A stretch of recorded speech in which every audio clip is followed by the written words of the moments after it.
అయ్యయ్యో పాపం ఎంత గోస్ వచ్చిందమ్మా క్రికెట్ ఫ్యాన్స్కు ఐపీఎల్ బెట్టింగ్ రాయిళ్లకు. మంచిగా ముద్దుగా రోజుకో మ్యాచ్ చూసుకుంటా కుదిరితే బెట్టింగ్ పెట్టుకుంటా ఎండపూట కడుపులో సల్లగదులకుంటా ఎవ్వరు తెరువుకు పోకుంటా టైం పాస్ చేసేటోళ్ళు. పాకిస్తాన్ వాళ్ళు చేయబట్టి ప్లాన్ అంతా పాడే షెడ్యూల్ అంతా చెడిపోవట్టే పాపం. ఉరుమురిమి మంగళం మీద పడ్డదన్నట్టు భారత్ పాకిస్తాన్ నడుమ నడుస్తున్న టెన్షన్ వాతావరణం చేపట్టి ఆ ఎఫెక్ట్ ఐపీఎల్ మీద మిస్ వరల్డ్ పోటీల మీద పడుతున్నది కదా. మొన్న రాత్రి సడన్ గా ధర్మశాలలో జరిగే మ్యాచ్ ను నడమంత్రాన్ని ఆపేసిండ్రు కదా. అప్పటికప్పుడు ఆటగాళ్లను స్పెషల్ ట్రైన్ల పంపి ఎవ్వరికి ఏ ఆపత్తి రాకుండా చేసిర్రు బీసీసీఐ వాళ్ళు.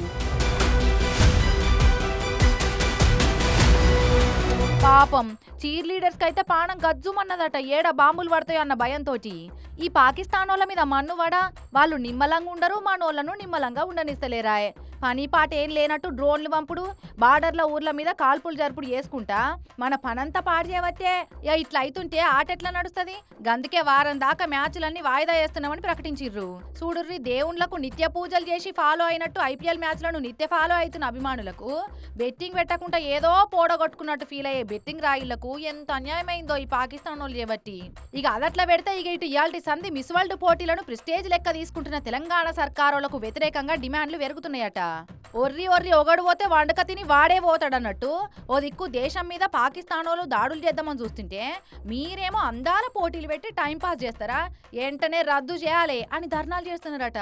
ఈ సందర్భంగా ప్రపంచమంతా భారతదేశం వైపు నిలబడి మనం చూస్తుంది కాబట్టి ఈ టైంలో సిల్లీగా మనము అందాల పోటీలు పెట్టి మన ప్రాధాన్యతలు వేరే రకమైనటువంటి సందేశం ప్రపంచంలో పోకూడదు.